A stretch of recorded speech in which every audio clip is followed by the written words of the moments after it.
मैं मिर्जा गयास बेग को हाजिर करने की अनुमति चाहता हूं महाबली। इजाजत है। मिर्जा जी। आइए मिर्जा साहब। उम्मीद है आपको अपना नया मकान पसंद आया होगा। जहां पनाह की इनायतों का ये खाकसार शुक्रगुजार है। हम चाहते हैं कि आप अगले मंगल से दरबार में शरीक हों। जो हुक्म ज़िले सुहानी। हमने शाही ज्योतिषी गोविंद राय से सलाह की थी। उनकी कई बातें हमेशा सही निकलती हैं। उनका कहना है कि मंगल का दिन हम दोनों के लिए मुबारक दिन है। काम शुरू करने के लिए यह अच्छा दिन रहेगा। मेरा नसीब कि आपने इस खादिम को इस इज्जत के काबिल समझा। राजा साहब। हुकुम महाबली। मिर्जा गयास बेग को शाही इमारतों का दीवान मुकर्रर किया गया है। महाबली के निर्णय से मैं बिल्कुल सहमत हूं।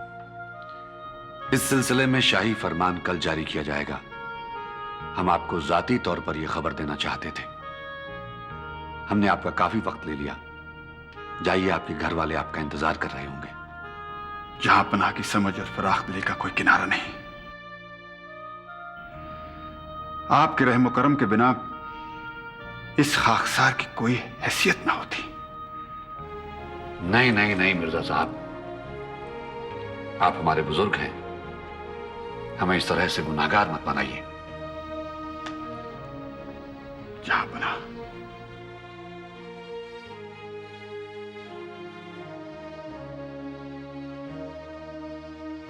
आगे चाहता हूं महाबली।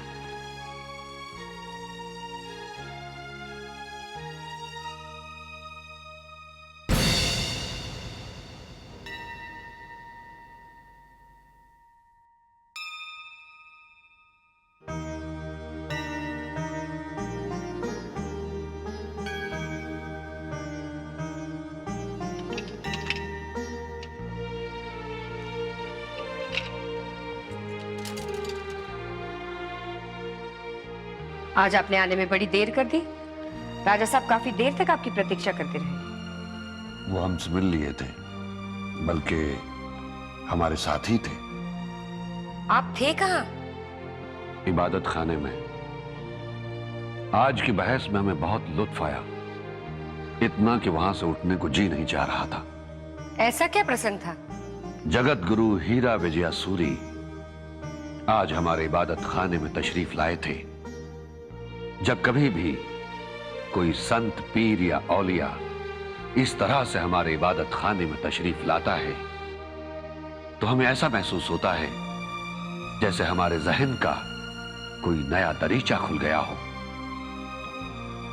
हम सब कुछ भूल जाते हैं, ये भी कि हम हिंदुस्तान के शहंशाह हैं। आपके भाई राजा भगवान दास भी जैन मुनि की बातों में इस कदर खो गए थे कि उन्हें घर जाने का ख्याल ही नहीं आया।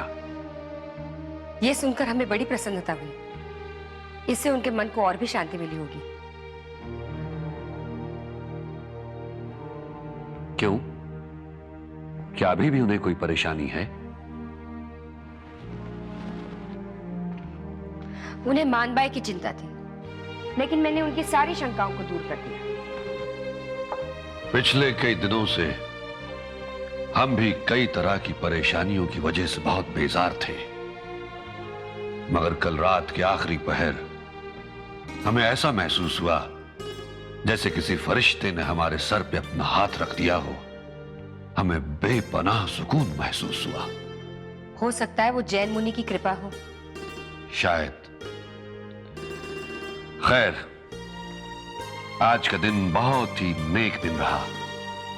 आज सुबह राजा भगवान दास और राजा मान सिंह आगरा लौट आए हैं और शाम को जैन मुनि ने हमारे दिलो दिमाग को रूहानी नूर से रोशन कर दिया।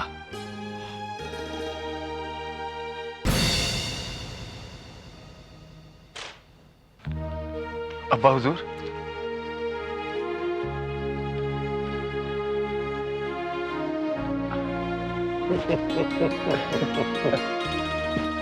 शहजादे, दिन भर कहां गायब रहे? हमने आपको बहुत तलाश करवाया। हम तलवार की काट देखने के लिए दिलगीर के साथ जोर आजमाई कर रहे थे। वाह, क्या मजाक है। इतनी बड़ी खबर सुनकर हम जनाब के महल में खुशियां मना रहे थे और जिनके सर ये सेहरा था वो तलवारबाजी कर रहे थे। माफ कीजिए, हमें मालूम नहीं था आप सब लोग वहां जमा हुए थे। ये क्यों नहीं कहते हो शहजादे कि जब आपको पता चला कि हम आपको मुबारकबाद देने आ रहे हैं तो आप वहां से किसी चोर की तरह भाग निकले? कोई जुर्म किया था आपने? सच कहे अब्बा हुजूर, हम वहां बेवकूफों की तरह खड़े क्या करते? सभी तो हमारा मजाक उड़ा रहे थे। तब तो और भी आपको एक बहादुर सिपाही की तरह वहां डटे रहना चाहिए था। आप एक शर्मीली लड़की की तरह वहां से भाग क्यों खड़े हुए? बरखुरदार, जिंदगी में यही चंद हसीन लम्हे हैं जिनसे जिंदगी में बहार है। आप अंदाजा नहीं लगा सकते कि आज हम कितने खुश हैं। तब तो अब्बा हुजूर हमारी खुशियों में वाकई इजाफा हुआ है।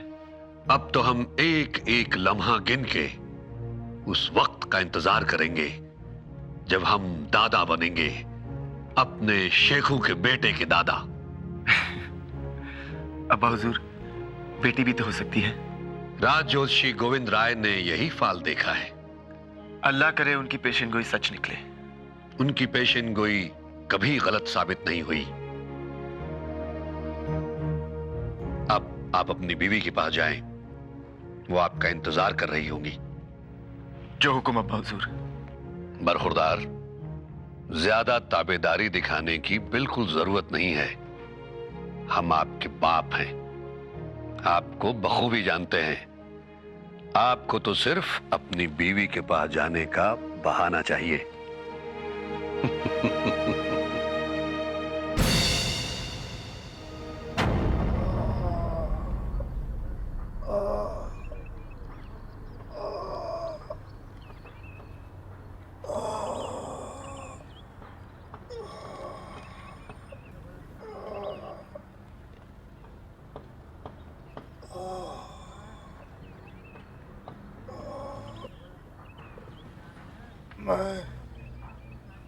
मैं कहाँ हूँ?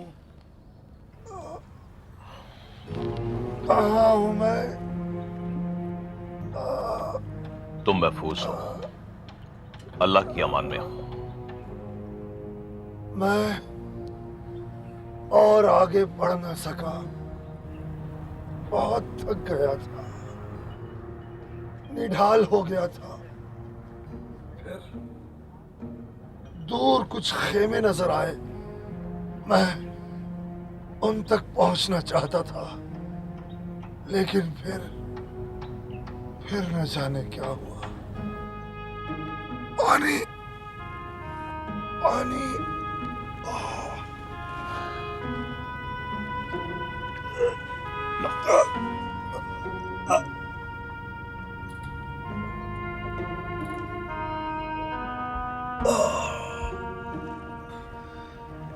क्या मैं जान सकता हूं मेरा मेहरबान कौन है? अल्लाह ही सबका मेहरबान है। बेशक, मैं सिर्फ ये जानना चाहता हूं कि ये किसका पड़ाव है। पहले मैं ये तुमसे जानना चाहता हूं कि तुम मुल्तान के इस हिस्से में कैसे पहुंचे। आमतौर पर मुसाफिर ये रास्ता इस्तेमाल नहीं करते। ये एक बहुत लंबी कहानी है। मैं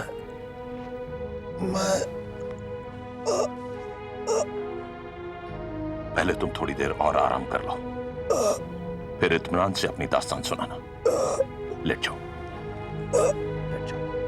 आ,